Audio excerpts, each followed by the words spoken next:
Thank you, Chairman Kirk, and congratulations, Senator Tester, for your assumption of power in this committee. I want to echo what Chairman Kirk said here about he pointed out about the Front Lines to Lifelines Act. I'm an original co-sponsor, and I think this legislation is tremendously important for vets and transitioning vets. We've seen that in New Mexico, so I thank you for your hard work on that. Dr. Clancy, thank you for taking the time to be here with us on the VA budget. This budget, as you know, is of utmost importance to our nation's veterans and to veterans in New Mexico for sure. Last year, I submitted concerns from veterans employees at the VA to the VA Office of Inspector General, and these concerns centered around issues of scheduling and timeliness of VA care, but ultimately they were about a loss of trust between the VA and many of our veterans, a trust that I think the VA is still trying to recover. In New Mexico, the controversies led to the appointment of a new director of our VA hospital, and New Mexico veterans and I really appreciate this new director and his efforts. He's traveling the state, he's meeting directly with veterans, holding a series of town halls, really trying to put himself in a position of turning around what happened there at the VA.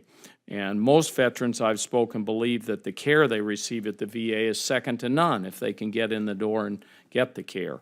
And that this budget, I appreciate very much, helps support that. This budget, however, also helps to ensure that the VA's care remains second to none in the future and that improvements are made where care is lacking. For example, in your document, you talk about, and I'm quoting here, VA researchers are pursuing, and this is an area I think you're very familiar with because you headed up the research part of the establishment for 10 years.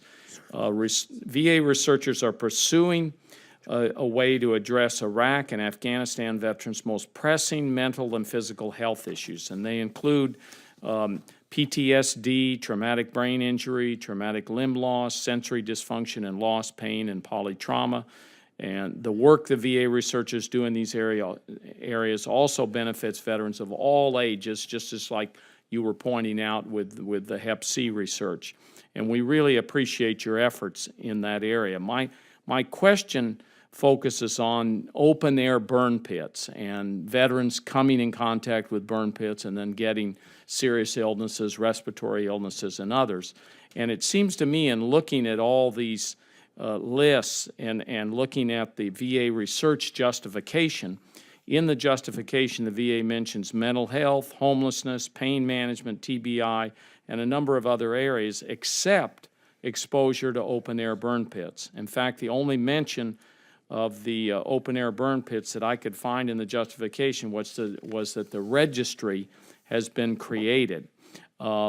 And Dr. Clancy, I'm asking you, if the VA is not making open-air burn pits research a priority in this budget on a par with other signature ailments of Iraq and Afghanistan, then just what is the VA planning on doing with the registry, and how does the VA intend to research ailments caused by exposure to these open-air burn pits? So thank you for the question. It's a topic that I am particularly interested in part because I have some close colleagues who have taken a great interest in this outside of VA.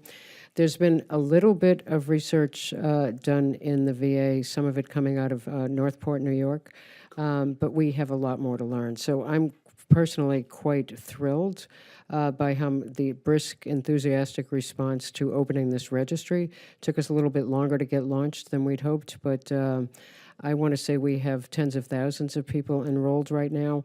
And I think the first step that will offer us is generating hypotheses, what seem to be the most promising. The prior research I cited was very small, well-done study, but to look at much larger numbers of individuals to see what their experiences have been, I might yield to my colleague here who is a pulmonologist if you had more to say about the burn pits. Okay. She covered it all, huh? She's not even an expert in pulmonology.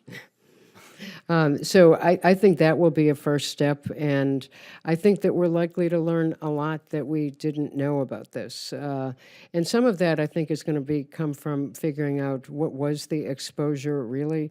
That is a huge area of investigation for us writ large, whether you're talking about Agent Orange or C-123 or the C-123 planes, excuse me, or other types of exposures.